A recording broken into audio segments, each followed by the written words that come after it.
किशोर तिवारी, कांग्रेस अगर अब बड़े भाई की भूमिका से छोटे भाई की भूमिका में आने को तैयार दिख रही है, आप तो ओनस कांग्रेस पर डाल रहे थे कि कांग्रेस तैयार नहीं है, नाना पटोले के बस में नहीं है, इनकेपेबल है महाराष्ट्र की कांग्रेस।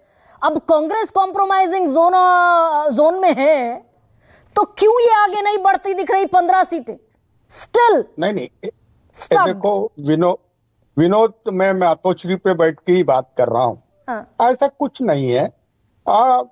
समझौता बहुत सारी सीटों पे हुआ, लेकिन उम्मीदवार लेकर कहीं कहीं पर उलझन है ना, कहीं कहीं पे है, तो वो उलझन सेटल कर ली जाएगी।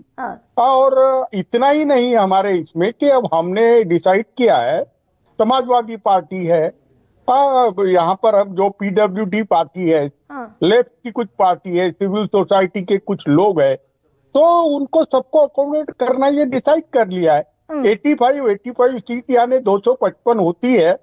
200, मैं अभी आपको अपडेट दे रहा हूँ, 278 सीटों पर आसपास हमारा सेटलमेंट हो गया है। और केवल उम्मीदवारों के मजबूत उम्मीदवार कौन दे रहा है और कौन सा उम्मीदवार है, इसका फीडबैक लेंगे। और विनोद जी, मैं आपको बताता हूँ, फॉर्म भरने की डेट 28-29 है, और ये कोई 100 मीटर की रेस थोड़ी है कि इसने डिक्लेयर कर दी। क्या ये भी चल रहा है क्या किशोर जी? ये भी चल रहा है भाई मन में कि पिछली बार 126 पर लड़े थे, उधर शिंदे गुट को 78 के आसपास सीटें एनडीए में मिल रही हैं, तो उनसे कम पर नहीं जाना है। वो शतक वाला जो आंकड़ा दिया संजय राउत ने, वो शतक मारने का ही इरादा है क्या? देखो, उन्होंने क्या कहा था कि महाराष्ट्र की जनता चाहती, हम तो गठबंधन धर्म का पालन करेंगे। आप है ना, उनकी बातों पे इतना वो लेती हो कि जितना बोला उतना ही ठीक है। कि जनता चाहती है कि हम सेंचुरी मारे और उद्धव जी मुख्यमंत्री बने। And we have that capability, we will do that. Sanjay Raut ने ये भी कहा, जनता चाहती है, हम केपेबल हैं और हम करेंगे, we will do that. अरे देखिए, अभी किसने ब्रीफ किया?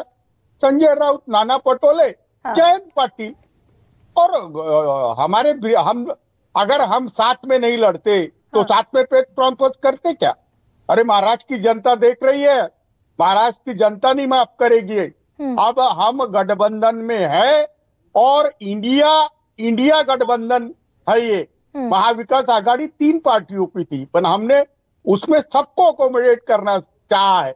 अब आप देखिए, मैं बता रहा हूं, जितने गद्दार थे उनको टिकट वाटप हो गया दोनों तरफ की।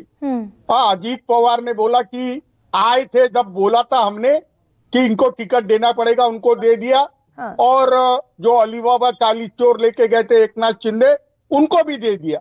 अब गद्दारों के बाद जितनी लिस्ट है वो बीजेपी दे रही है, उनको बीजेपी दे रही है। देखो, महायुति पर तो बात करेंगे किशोर जी, लेकिन ये चीफ मिनिस्टर फेस का भी, चीफ मिनिस्टीरियल कैंडिडेट का भी एक गणित लेकर चल रही है शिवसेना अपने दिमाग में कि ज्यादा पर लड़ेंगे, ज्यादा जीतेंगे। और कांग्रेस और शिवसेना अगर बराबर सीटों पर लड़ी तो जिसके ज्यादा जीते क्लेम और तगड़ा हो जाएगा, फिर उद्धव ठाकरे मुख्यमंत्री बनेंगे। ओ गरिमा जी, हम इतने होशियार है, चुनाव के बीच में ये सब चीजें हमने पेंडिंग रखी है। और अप्रोप्रिएट डिसीजन अप्रोप्रिएट टाइम पे हो जाएगा। महाराष्ट्र की जनता की जो चाह है वो हम पूरी करेंगे, मैं अभी बता रहा हूँ। लेकिन हर पार्टी के लीडर को अपने आप को सीएम प्रोजेक्ट करना उस पार्टी के लिए बहुत अच्छा है। और कांग्रेस के पास तो 8-10 है, और शरद पवार जी ने जयंत पाटिल को कहा है, महाराष्ट्र की जनता उद्धव ठाकरे को कह रही है, और हमारे तो सर्वमान्य नेता है, और हम कोई हाई कमांड वगैरह सब उद्धव जी है हमारे पास।